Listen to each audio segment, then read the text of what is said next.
Boa noite, meus queridos. Tudo bem? Depois de quase uma semana sem a gente poder estar junto falando sobre discipulado, agora voltamos a fazer as nossas lives e ter esse nosso tempo de conversa. Eu sou grato a Deus pela vida de vocês, com algumas novidades, né? Coisas boas acontecendo. Eu gostaria de orar e pedir que Deus abençoasse a vida de todas as pessoas que estão assistindo aqui ao vivo, as outras tantas que têm acompanhado, ouvindo depois as mensagens, aqueles irmãos que têm de uma forma tão graciosa essa semana, ligando, perguntando como é que nós estávamos. Estamos bem, já vou contar algumas coisas para vocês, mas eu gostaria de orar, né? Esse começo de noite, né? Aqui já bem frio aqui no sul, eu sei que tem gente que vai ouvir que é de longe, do norte, bastante quente lá, né? Saudade daquele calorzinho, mas aqui já bem frio. Vamos orar, agradecer a Deus por esse tempo. Amado Deus, eu te agradeço pela oportunidade de estar com esses irmãos, compartilhando um pouco da tua palavra, orando. E esse é o momento, amado Pai, de agradecer ao Senhor pelo dia que nós tivemos, porque o Senhor tem cuidado de nós apesar das muitas dificuldades, de agradecer pela tua salvação e porque o Senhor, apesar da distância, o Senhor nos faz igreja e nos dá essa alegria de compartilhar a palavra e de ouvir a palavra.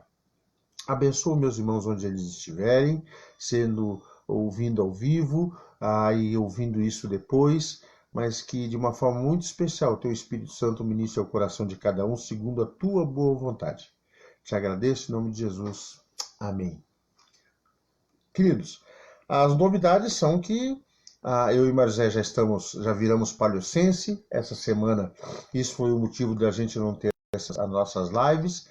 A nossa mudança de sexta-feira para cá foi muito corrido, ainda estamos nos organizando aqui, nesse novo espaço dado por Deus. Estamos bem felizes nesse tempo de muita mudança, nós também acabamos mudando e é um tempo de recomeçar. Essa conversa de hoje tem a ver com algumas coisas que fazem parte da vida do discípulo de Jesus, e principalmente quando nós estamos passando por alguns momentos de redefinição, momentos de algumas crises, né? A crise sempre nos faz redefinir algumas coisas, e eu tenho ouvido muitos pastores, muitas pessoas conversando sobre como é que a gente vai viver após essa pandemia, como é que a igreja vai estar, e existe um desafio para mim e para você de tentar pensar e imaginar essa igreja pós-corona, como é que nós vamos nos virar com esse novo momento social. Eu queria ler um texto para vocês que... Tudo bom, cara? Eu queria ler um texto com vocês que tem a ver com uma posição de mente para quando nós estamos passando por momentos de dificuldades. E Atos é um texto, tudo bom? Um abraço, pessoal lá de Afuá. Tem a ver com o que nós estamos vivendo, pode nos ajudar nesse momento. E eu queria convidar você a ler o texto de Atos, capítulo 4, versículo 32. Se você puder acompanhar comigo, Atos 4, 32, que diz assim: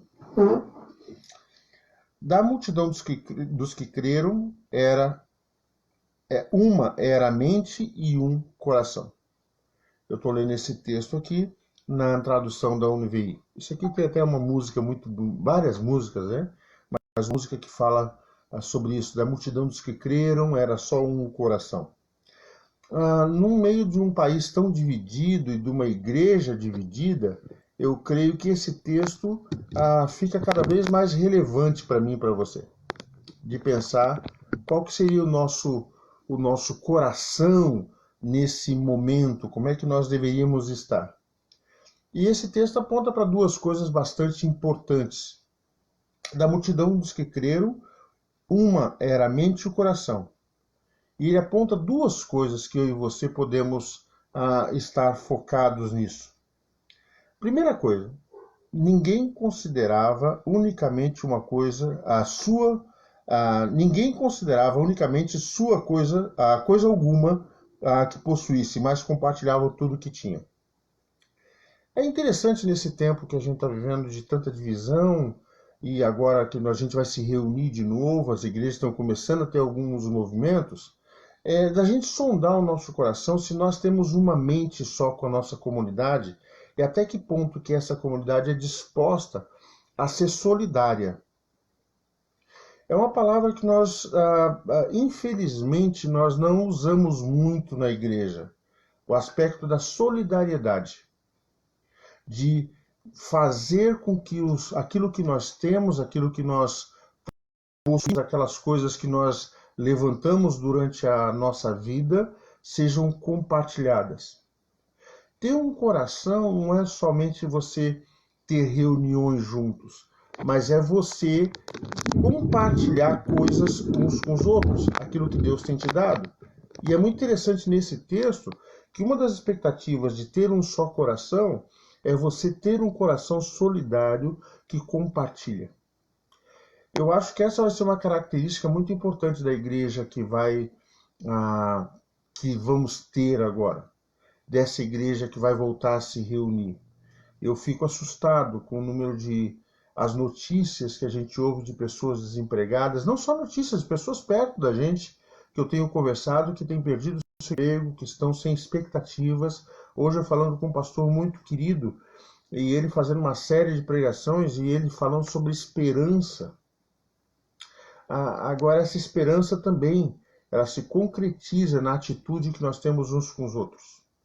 Então, essa unidade de coração parte também da nossa disposição de se compadecer das outras pessoas e ter esse coração de compartilhar aquilo que você tem, entendendo que o que você tem não é só seu, que foi dado por Deus para você gerenciar. Mas uma segunda coisa que esse texto aponta, ninguém considerava unicamente sua coisa alguma que possuísse, mas compartilhava tudo que tinham, e com grande poder os apóstolos continuavam a testemunhar da ressurreição do Senhor Jesus, e grandiosa graça estava sobre todos eles. Ao mesmo tempo que essa igreja que passa pela Covid agora e tem que administrar esse momento de ter unidade, esse texto aponta duas coisas. Uma igreja que sabe compartilhar coisas e uma igreja que mantém clara a sua visão de proclamar, de evangelizar. Uma igreja que continua testemunhando das coisas do Senhor. E eu e você, como igreja, nessa unidade de coração, poderíamos perguntar até que ponto que eu e você temos essa disposição de compartilhar. Essa disposição de corrigir os nossos rumos, de ter essa unidade de coração. Eu fico pensando nessa igreja que volta agora, nessa igreja que volta a se reunir, até que ponto que nós estamos unidos nesse propósito de cuidarmos uns dos outros e de continuarmos evangelizando, falando, compartilhando da ressurreição de Jesus com poder. A preocupação dessa igreja de Atos, ela era justamente essa. Era uma igreja que passou por muita dificuldade. A gente tem que repensar agora de como é que nós vamos ser igreja pós-pandemia, mas pensa que nessa igreja de Atos, esses homens, a grande maioria deles judeus, eles tiveram que se reinventar. Eles estavam acostumados a se reunir numa sinagoga, que agora eles não podiam mais entrar na sinagoga, até porque eram considerados inimigos. Muitos deles deixaram as suas terras e aqui, nesse tempo, muitos deles que se converteram acabaram ficando ali na região de Jerusalém. Eles não tinham mais as suas propriedades. A vida virou literalmente de cabeça para baixo. E eles tiveram que se reinventar. E quando eles tiveram que se reinventar, esse texto de Atos tem muitas lições para a gente, mas duas delas é que um princípio para que a gente possa se reinventar é que as pessoas que fazem parte de uma comunidade tenham um só coração. Num tempo muito difícil, onde as igrejas estão se dividindo, as igrejas estão passando por sérios problemas, os irmãos estão brigando, então você acaba vendo como é importante para esse tempo a gente ter que se reinventar e ter que se descobrir de novo, tendo um só coração, tendo uma só disposição, que eu e você possamos ter esse coração, essa mente de poder lidar com isso. Eu acho que isso é fundamental para essa igreja que volta. É olhar como é que nós estamos. A minha oração nessa noite é que você pudesse verificar e a gente tem falado sobre isso, sobre você ligar para as pessoas, orar, ligar para a sua liderança, ligar para o seu pastor, os pastores estão ligando para as suas ovelhas, e você buscar essa unidade de coração. E nessa busca da unidade de coração, você ficar atento a essas duas coisas. Até que ponto que você está disposto a ser parte da solução de alguém? Essa igreja que não considera unicamente suas coisas que tinham, mas aquilo que ele tinha. E não só de bens, de conhecimento, de oportunidades, e isso era usado para abençoar a comunidade. A segunda coisa, a unidade de coração, ela fazia com que essa igreja caminhasse junta também na proclamação do Evangelho, a cumprir a sua missão.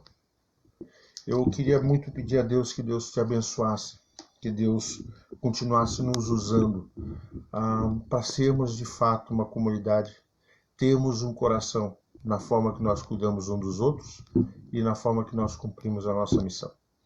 Essa é uma pequena mensagem, é um texto que parece que fala de coisas muito simples, mas são coisas extremamente profundas. Coisas que eu e você somos responsáveis por fazer. É muito interessante que talvez a gente pense assim, não, mas é coisa que o pastor tem que pensar, é coisa que a liderança da igreja tem que pensar. Não, isso é uma coisa que você tem que pensar. Você tem só um coração, e o seu coração é de cuidar dos outros e cumprir a missão. Essa é uma avaliação que eu e você temos que fazer. Nós podemos esperar que outros nos ajudem, mas isso é algo que esse texto ensina para mim e para você. Eu fico pensando se com as pessoas que eu me encontro, com os projetos que eu estou sonhando agora para 2020, para esse ano, daqui em diante, se ser um só coração tem pelo menos essas duas expectativas preciosas. Minha oração é que você possa seguir isso. Estamos recomeçando agora esse nosso tempo de compartilhar a palavra. Vai ser um tempo precioso. Às terças, às quintas e aos sábados nós vamos ter esse encontro. Nós temos os nossos grupos de oração e tem sido um tempo bastante gostoso. Semana passada nós não tivemos, essa semana a gente retoma. Vai ser muito legal. E vamos continuar compartilhando algumas coisas que fazem parte do coração de um discípulo de Jesus. Olhar para a palavra, coisa simples. Olhar para a palavra e sondar o nosso próprio coração e sabermos se nós somos esse tipo de pessoa, se nós temos esse perfil. Se o nosso coração não está dividido no meio de um país dividido e de uma igreja também dividida. Que nós tenhamos um só coração. Que nós aprendamos a ter um só coração. Que as nossas prioridades sejam as mesmas. Que Deus te abençoe. Até o nosso próximo encontro. Depois você pode dar uma curtidinha lá no Facebook. Você pode entrar também no YouTube. A Marizé daqui a pouco vai colocar lá no Facebook, vai colocar a nossa página lá para você curtir. Você pode usar esse vídeo para compartilhar com outras pessoas, se você achar que ajuda. A ideia aqui é nós falarmos um pouquinho sobre esse caráter de um homem e de uma mulher de Jesus e quais são as nossas prioridades. Um só coração, na forma como nós cuidamos uns dos outros e na forma como nós cumprimos a missão de Jesus. Que Deus te abençoe. uma boa terça-noite, que você possa, que esse texto possa, Jesus possa falar ao seu coração. Tá bom? Deus te abençoe. Até a próxima vez. Tchau, tchau.